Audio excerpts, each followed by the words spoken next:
suis guéri en son nom, je le crois. Je le crois. J'élève une bannière, car mon Dieu a vaincu la mort, mon Rédempteur vit. Mon Rédempteur vit. Mon Rédempteur vit. Mon Rédempteur vit. Il a délivré mon âme, son sang a couvert mes péchés, je le crois. Je le crois. Ma honte il a enlevé, je suis guéri en son nom, je le crois. Je le crois. J'élève une bannière, car mon Dieu a vaincu la mort, mon Rédempteur vit. Mon Rédempteur vit. Mon Rédempteur vit. Mon Rédempteur vit. Il a délivré mon âme, son sang a couvert mes péchés, je le crois. Je le crois. Ma honte il a enlevé, je suis guéri en son nom, je le crois. Je le crois. J'élève une bannière, car mon Dieu a vaincu la mort, mon Rédempteur vit. Mon Rédempteur vit. Mon Rédempteur vit. Mon Rédempteur vit. Partout, j'irai vers toi. Sur cette montagne, je veux danser. Ton royaume, je veux voir. Mon Rédempteur vit. Mon Rédempteur vit. Mon Rédempteur vit.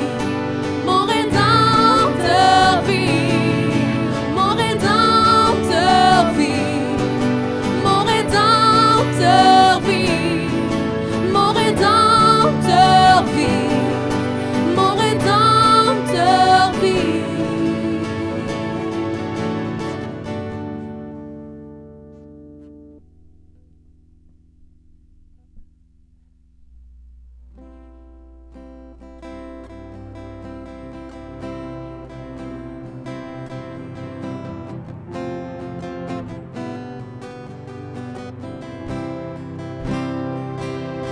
Tu m'as démasqué par une mélodie, tu m'environnes de ton chant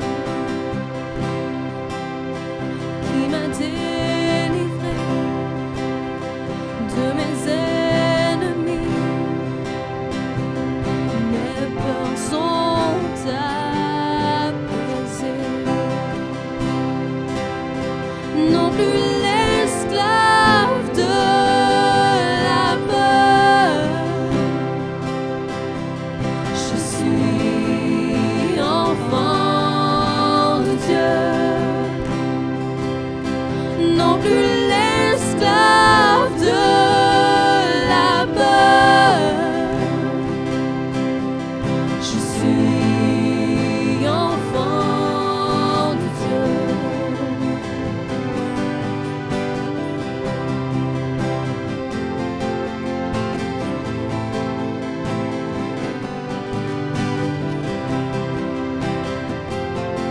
Dès ma naissance, tu m'avais choisi,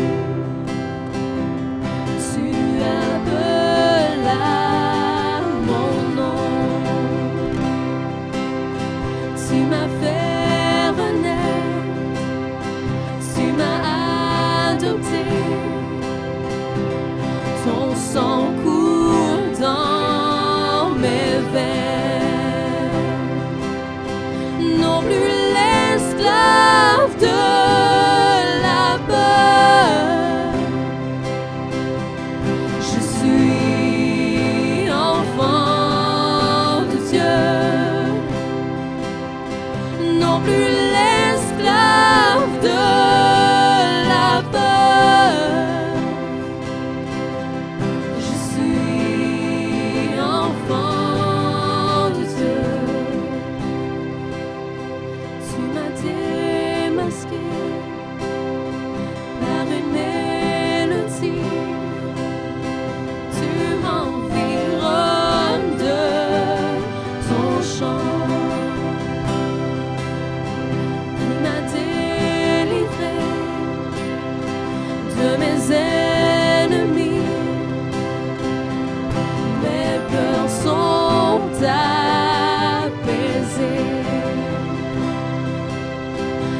plus l'esclave de la peur. Je suis enfant de Dieu, non plus l'esclave de la peur. Je suis enfant de Dieu.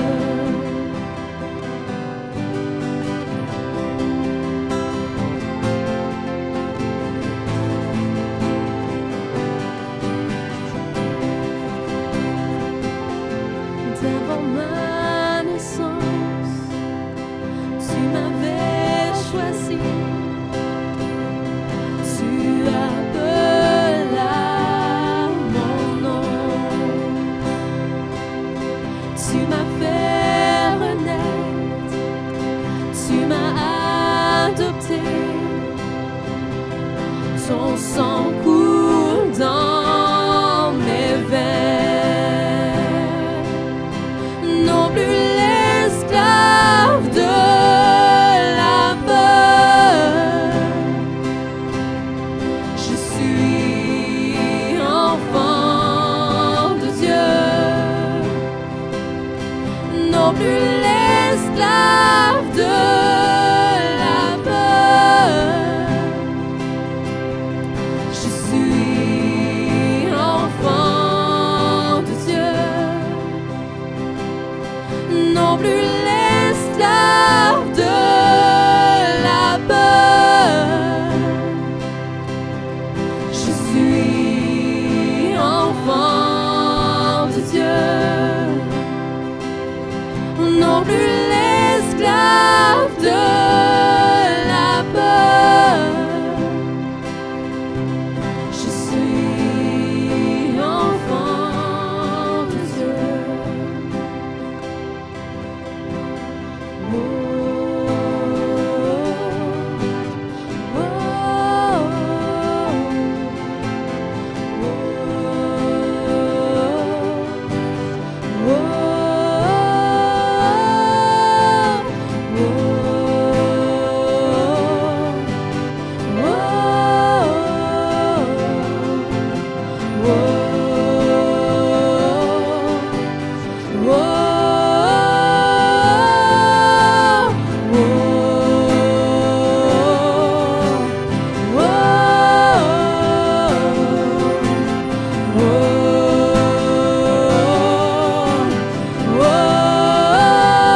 raconter. Je viens me prosterner, indigne de m'approcher. Je chanterai à jamais ta gloire, ô majesté. Je t'aimerai à jamais, prince d'éternité. Et sur mon raconté,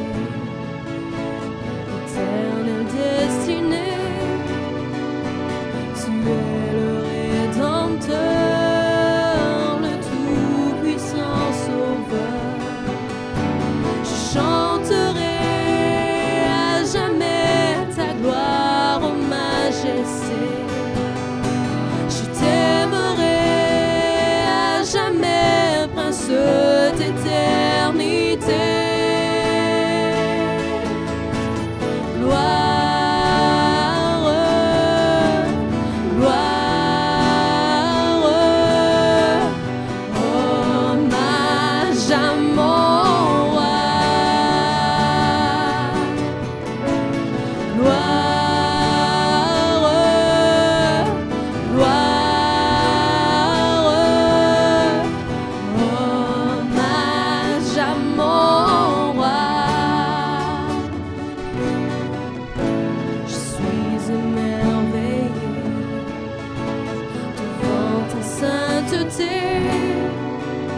Je viens me prosterner, indigne de m'approcher.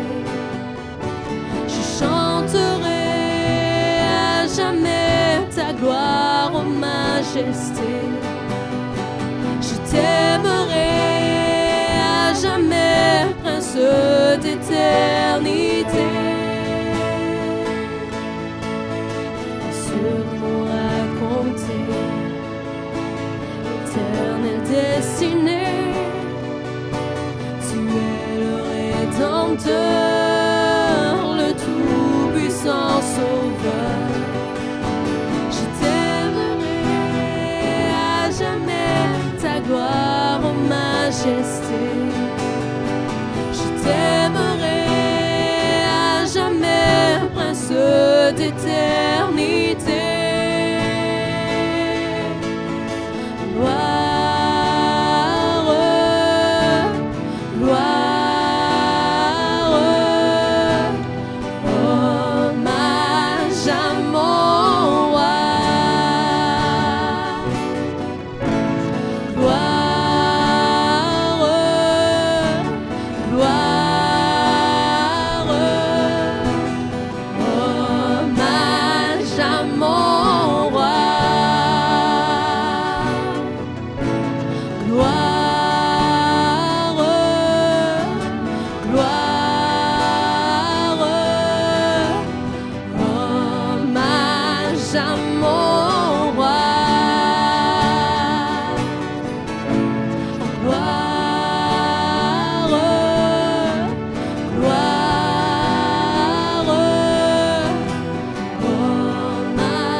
Je peux m'abandonner, une brèche dans le ciel pour la vie éternelle.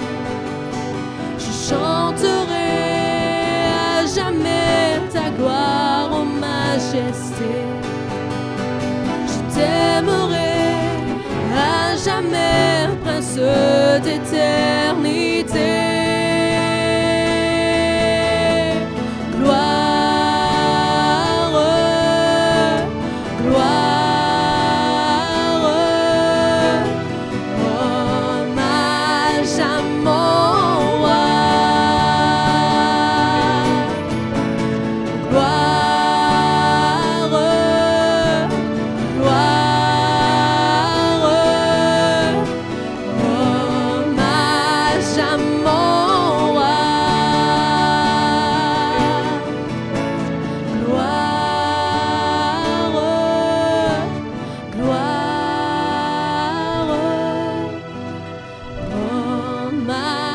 hommage à mon roi.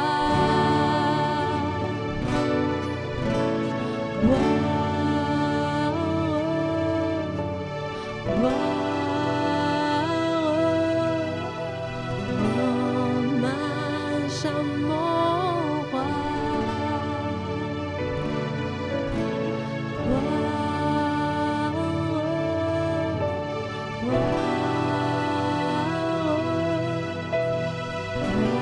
Hommage à mon roi. Hommage à mon roi.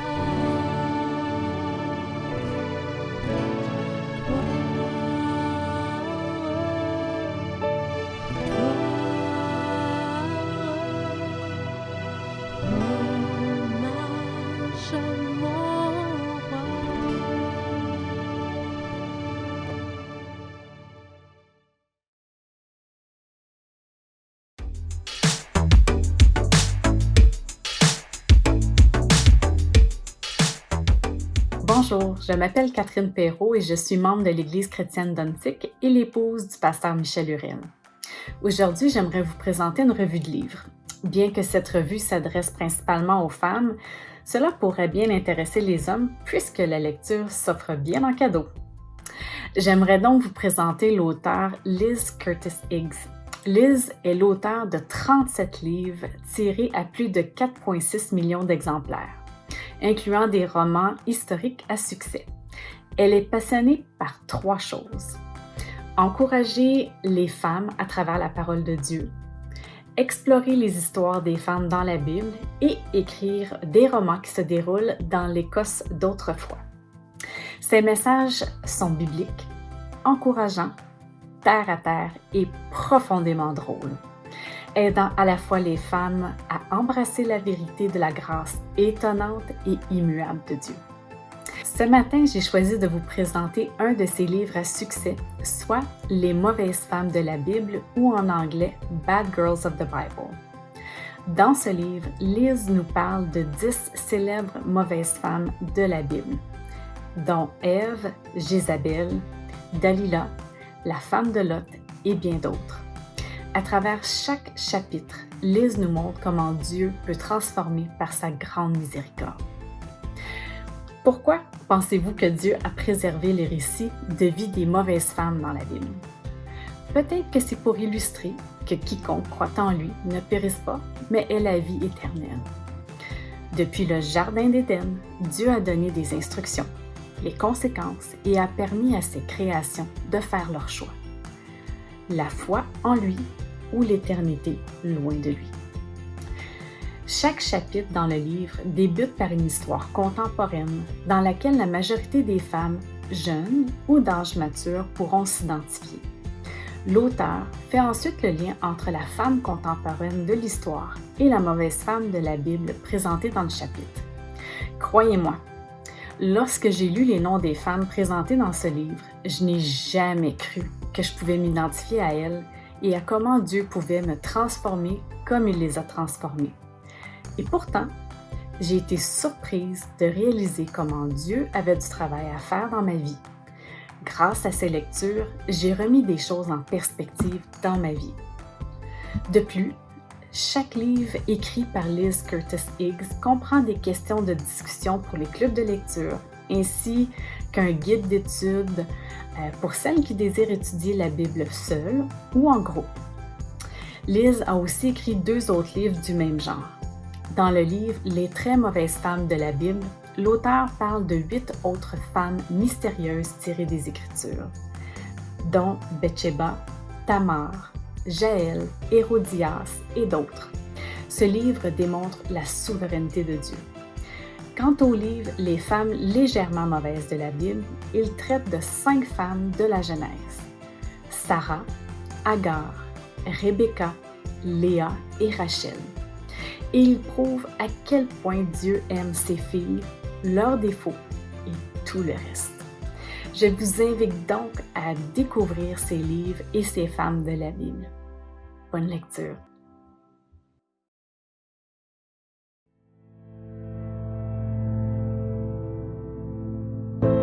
Mais ceux qui se confient en l'Éternel renouvellent leur force.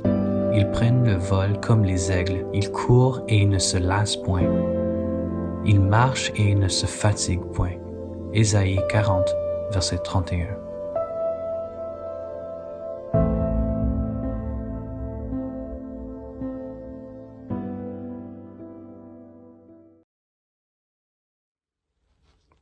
Bonjour, chers frères et sœurs de l'Église chrétienne d'Aunsic.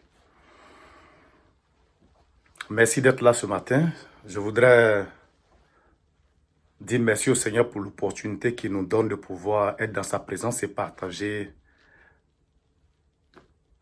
une pensée ce matin. Au préalable, je voudrais dire merci à pasteur Michel Hurel et son épouse Catherine. Je voudrais dire merci aussi au comité de l'Église qui me donne l'opportunité de pouvoir partager la parole du Seigneur ce matin. Et je voudrais vous inviter à prendre vos Bibles dans Ésaïe 40, versets 30 à 31. Il dit, « Les adolescents se fatiguent et se lassent, et les jeunes hommes chancellent. Mais ceux qui se confient en l'Éternel renouvellent leur force. Ils prennent le vol comme les aigles, ils courent et ne se lassent point. Ils marchent et ne se fatiguent point. » Bien-aimés, mon thème ce matin que je voudrais partager avec vous, qui est un fardeau que le Seigneur a mis sur mon cœur pour encourager chacun de nous à pouvoir persévérer dans ce temps de pandémie qui demande beaucoup d'efforts et qui nous épuise, c'est courir sans se fatiguer, avancer sans s'épuiser. Si je devais le reformuler, c'est comment en tant que chrétiens nous pouvons courir sans nous fatiguer, nous pouvons avancer sans nous épuiser en temps de pandémie. Et pour m'introduire, je dirais, la crise du Covid-19 nous a imposé des restrictions très contraignantes avec de nouvelles façons de faire et des choses à ne pas faire. Nos libertés sont réduites, un couvre-feu est en cours et bien d'autres mesures. Face à ces aménagements de plus d'un an, on sent les tensions monter partout, surtout dans les sociétés qui avaient fait de la liberté leurs droits et leurs acquis les plus intouchables. Nous abordons une nouvelle année avec la promesse d'un vaccin qui suscite l'espoir pour certains et menace pour d'autres. Du coup, on se demande quel sera l'avenir en 2021. D'ailleurs, débuter une nouvelle année avec un couvre-feu sur la tête n'augure pas des lendemains meilleurs. Mais dans toutes ces choses, Ésaïe nous apprend qu'il est possible en tant que chrétien de mener cette course sans se fatiguer et de continuer à avancer sans s'épuiser. La question que vous allez me poser ce matin, c'est comment est-ce possible?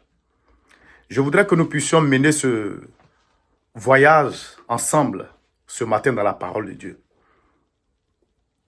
Et cela me rappelle, me fait penser un peu à un marathon. Et surtout à la réalité du marathon. Quand on commence un marathon, au départ c'est le fun. Les courants font des selfies. Ils se taquinent.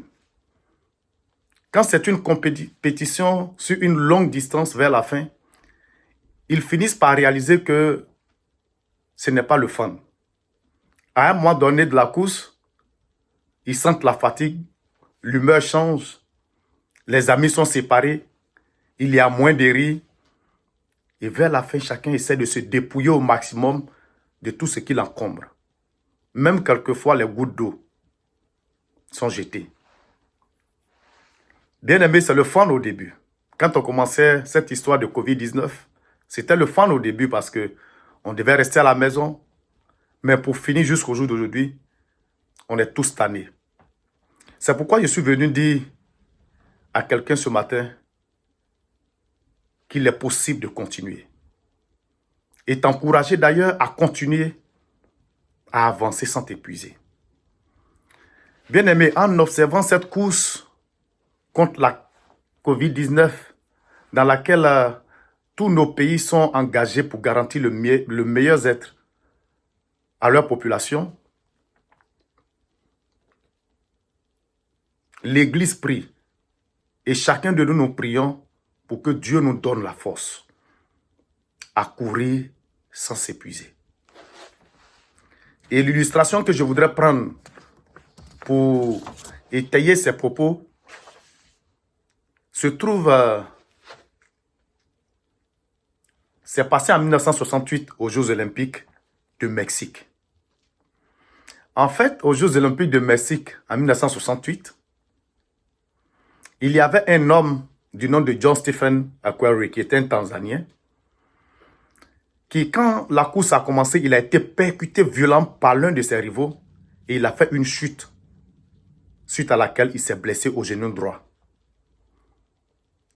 Mais Stephen Akhwari s'est bandé le pied droit, la jambe droite, il a repris la course en boitant. Il tenait à finir la course, même s'il marchait et s'arrêtait à cause de la douleur.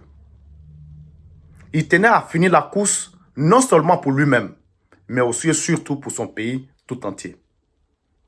Et quand il a franchi la ligne d'arrivée, c'était 1 heure après que tous les autres candidats soient arrivés et le stade était en train de se vider. Par la suite, les journalistes lui ont posé la question: pourquoi tu n'as pas abandonné alors que tu savais bien que c'était fini pour toi? Il a donné une réponse qui est devenue aujourd'hui l'une des meilleures déclarations dans le monde du coaching jusqu'à ce jour. Voici ce qu'il a répondu aux journalistes. Mon pays ne m'a pas envoyé à plus de 8000 km pour commencer la course. Mais ils m'ont envoyé à plus de 8000 km pour finir la course. Par la suite, il a reçu la médaille d'or de courage. Et je veux dire à quelqu'un ce matin, le Seigneur ne t'a pas envoyé jusqu'ici pour que tu abandonnes. Mais s'il t'a soutenu en 2019, s'il t'a soutenu en 2020, s'il t'a encouragé jusqu'ici, c'est pour finir la course. Tu n'as pas vécu à ces 2 années de Covid pour abandonner jusqu'ici. Dieu t'a préservé pour que ton témoignage, pour que ton courage enrichisse quelqu'un. C'est pour cela que je suis venu te dire ce matin que nous allons avancer dans l'unité, qui est le thème d'ailleurs de l'Église, sans nous épuiser. Seul, tu pourras t'épuiser. Mais si nous sommes un, tu ne pourras pas t'épuiser. Et cela me rappelle un jeune homme dans la Bible. Et c'est mon 3e point, qui était confronté à pareille situation. Son nom, c'est Gédéon. On va le lire dans Juges. Juges, chapitre 8, verset 4. Juges, chapitre 8, verset 4. Et je fais la lecture. Verset 4 à 8. Gédéon arriva au Jourdain et il le passa, lui et les 300 hommes qui étaient avec lui, fatigués mais poursuivant toujours. Il dit aux gens de Sukkot: donnez, je vous prie, quelques pains au peuple qui m'accompagne, car ils sont fatigués et je suis à la poursuite de Zéba et de Salmona, roi de Madian. Les chefs de Sukkot répondirent: la main de Zéba et de Salmona est-elle déjà en ton pouvoir pour que nous te donnions du pain à ton armée? Et Gédéon dit: eh bien, lorsque l'Éternel aura livré entre mes mains Zéba et Salmona, je broierai votre chair avec des épines du désert et avec des chardons.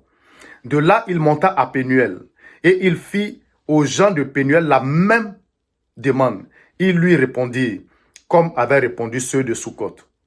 Alléluia. Gédéon et ses 300 soldats étaient épuisés, mais ils n'ont pas abandonné. Au départ, l'armée de Gédéon comportait environ près de 32 000 personnes et le Seigneur lui a demandé de retenir seulement 300 personnes. Cependant, la mission de Gédéon était de capturer les 2 rois de Madian, Zéba et Salmona. Dans cette course, Gédéon et ses soldats fatigués arrivent à Sukkot, où ils demandent du pain pour se rafraîchir et se fortifier pour finir la course et réaliser son appel, sa mission. Mais les gens de Sukkot, qui sont une partie de la population d'Israël, donc pour qui Gédéon lui-même est en train de se battre pour leur accorder la liberté, les gens de Sukkot ont refusé de les aider avec le pain sous prétexte qu'ils n'ont pas encore capturé les 2 rois madianites. Voici un homme épuisé qui fait des efforts pour finir et remporter la victoire et qui demande de l'aide et on le rejette. Bien-aimé, il y a des moments dans la vie où nous vivons ce genre de réalité. Tu cours, faisant tout ton possible, ton effort pour réussir et pour demander Et quand tu demandes à quelqu'un de te tenir la main pour t'aider à tenir une seule minute, mais sa réponse, c'est finis ta course d'abord. Remporte le prix. Pourtant, si tu remportes le prix, techniquement, tu n'as plus besoin de lui, de son soutien. Bien-aimé, Soukot, c'est l'image du monde. Sans ta graduation, sans tes expériences professionnelles, il y a des choses, des postes, des promotions que Soukot ne va jamais te donner, que le monde ne va jamais te donner. Ensuite, Gédéon arrive à Pénuel. Pénuel signifie la face de Dieu. Il leur demande de l'aide. C'est le refus. Pénuel, c'est l'image des chrétiens. Toujours dans la présence de Dieu, mais incapable de déceler que le combat que Gédéon mène est de Dieu. Dans la vie, quand tu es en train de te débattre pour trouver ton chemin, tu espères que quelqu'un t'encourage, que Soukot ou Pénuel te donne du pain qui va te permettre de prendre courage. C'est un réflexe normal. Ça arrive à tout le monde. On a tous besoin d'un soutien un jour pour pouvoir franchir une ligne, pour prendre des forces pour avancer. Mais je veux te dire ce matin, qu'il le fasse ou non, si tu es épuisé et qu'on refuse de te donner du pain, tu dois continuer ta course. Parce que Dieu t'accordera la victoire. Je suis venu dire à quelqu'un ce matin, n'arrête pas de courir, à moins que tu franchisses la ligne d'arrivée. Mon quatrième point, c'est la réalité de la course dans la vie chrétienne. Stephen Akhwari n'était pas le premier, mais il a fini sa course. Bien-aimé, la vie, ce n'est pas qui est premier ou qui est dernier, mais qui a fini la course, qui a achevé la course. Et l'apôtre Paul dit en 2 Timothée 4, 7, « J'ai combattu le bon combat, j'ai achevé la course, j'ai gardé la foi. » Paul ne nous donne pas son rang.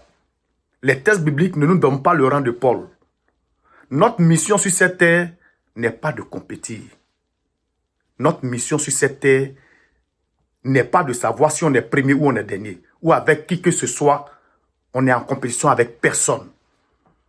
Mais notre mission, c'est de finir notre course qui est devant nous. Il peut y avoir la fatigue. Il peut y avoir le découragement. Il peut y avoir le rejet. Il peut y avoir le refus et le manque de soutien. Mais Dieu attend que tu finisses la course. L'appel qu'il a déposé dans ton cœur. L'épuisement, le découragement, le désir de raccrocher ou de quitter la piste sont le commun des mortels. Et cela vient à travers des combats interminants. La maladie, quelquefois, le défi des enfants, le défi du couple et du foyer, et voire même la perte d'un être cher dans ce temps de pandémie, sont toutes des raisons qui peuvent nous amener à abandonner.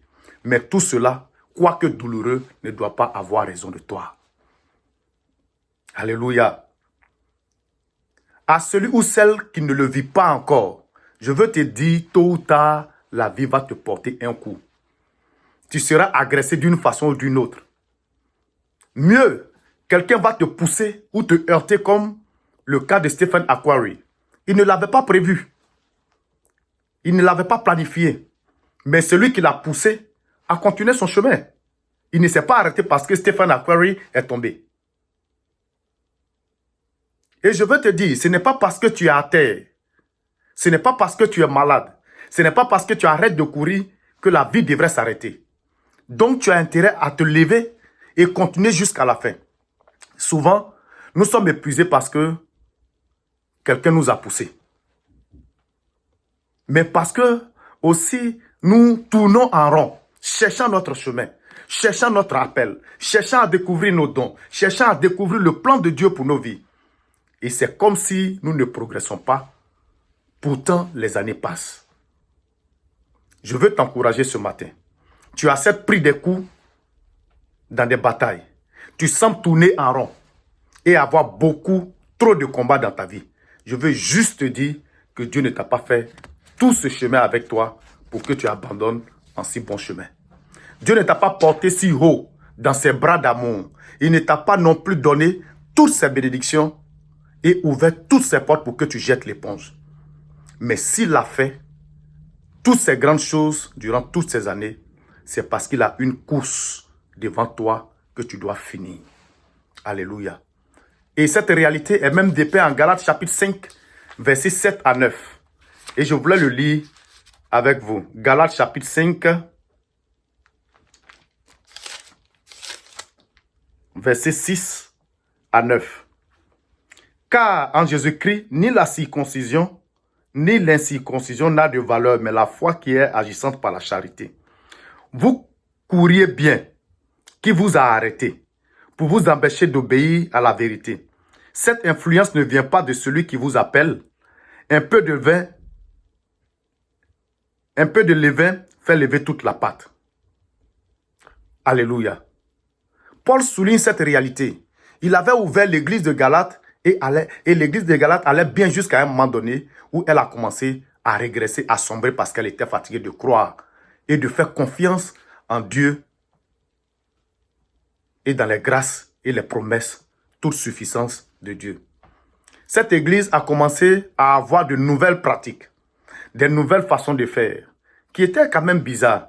Et quand Paul apprend cela, il leur dit, vous couriez si bien, qu'est-ce qui vous a arrêté? Ce matin, je veux poser la question à quelqu'un. Tu courais si bien, qu'est-ce qui t'arrête? Qu'est-ce qui te décourage?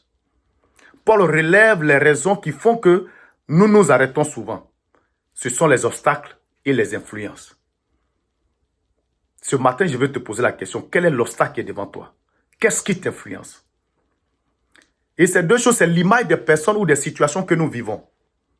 Mais nous devrons comprendre que les obstacles sont la preuve de notre progression. Les combats ou les situations difficiles sont la preuve que nous sommes en vie. Que cela ne nous empêche de continuer la course de la vie. Paul parle aussi de persuasion qui ne sont rien d'autre que les arguments que des gens nous donnent pour nous convaincre que nous avons tort de continuer. Pour ces personnes, nous avons trop fait. Nous pouvons laisser le reste aux autres. Mais la réalité, c'est que faire 98% de la course et rentrer, ce n'est pas achever la course. Dieu attend que tu achèves ta course. Si c'est pour abandonner en si bon chemin, pourquoi t'es-tu donné autant de zèle et de peine? Pourquoi tu as fait autant de sacrifices au départ? Bien-aimés, pour que nos nations aujourd'hui, après la Covid, retrouvent leur équilibre et stabilité économique, structurelle, cela prendra du temps. Et non en un clin d'œil, après avoir trouvé un vaccin pour tout le monde. Le cinquième point que je voudrais ici t'amener à comprendre, c'est comment courir sans s'épuiser. Hébreux 10, 36, car nous avons besoin de persévérance afin qu'après avoir accompli la volonté de Dieu, vous obteniez ce qui vous est promis. Donc ce texte nous donne le processus pour courir sans s'épuiser. D'abord, il faut faire la volonté de Dieu. Ensuite, il faut persévérer avant d'obtenir la promesse. Bien-aimés, servir le Seigneur en faisant sa volonté ne nous donne pas de rentrer dans la promesse de Dieu. C'est la persévérance après avoir fait la volonté de Dieu qui ouvre la porte de la promesse de Dieu. La persévérance exprime notre épuisement. Après la volonté de Dieu, nous serons épuisés, quelquefois frustrés, quelquefois blessés et rejetés. On nous refusera le pain et c'est notre réaction à tout cela qui demande notre persévérance. Pour y arriver, ça demande une seule chose, l'endurance. L'endurance, c'est notre résilience, c'est notre vigueur. C'est l'énergie que nous déployons, non pas pour nuire à ceux qui nous font du tort, qui nous rejettent, qui nous refusent le pain, mais pour ressortir le meilleur de nous-mêmes quand nous sommes défavorisés. Et pour clore mes propos ce matin, je veux nous dire, le monde a changé. Le monde a changé. La vie ne sera pas comme elle a toujours été. Cependant, Dieu a mis devant chacun de nous une course et il dit, à celui qui vaincra, je donnerai. En préparant ta mentalité à une telle réalité, tu pourrais courir sans te fatiguer et avancer sans t'épuiser. Ainsi, il n'y aura pas de défi qui te sera impossible de surmonter en cette année 2021 avec le Seigneur. Que Dieu vous bénisse et que le Seigneur nous accorde de courir sans nous épuiser, de continuer d'avancer sans s'épuiser. Tels sont mes vœux ce matin et je voudrais prier pour vous. On va baisser la tête. Seigneur, merci pour ton peuple. Merci pour ta grâce, merci pour tout ce que nous avons traversé. Encore ce matin, nous n'avons pas encore atteint la ligne d'arrivée. Et ton souhait, c'est que nous puissions atteindre la ligne d'arrivée. Je prie que tu fortifies celui qui est fatigué. Je prie que tu fortifies celle qui est fatiguée. Je prie que tu encourages la personne qui veut abandonner. Je prie qu'au travers de ces paroles, Seigneur, tu fasses du bien à quelqu'un qui est sur le point d'abandonner. Car ta parole est le préalable à ton action. Merci infiniment ce matin. Au nom de Jésus-Christ, nous t'avons prié. Amen.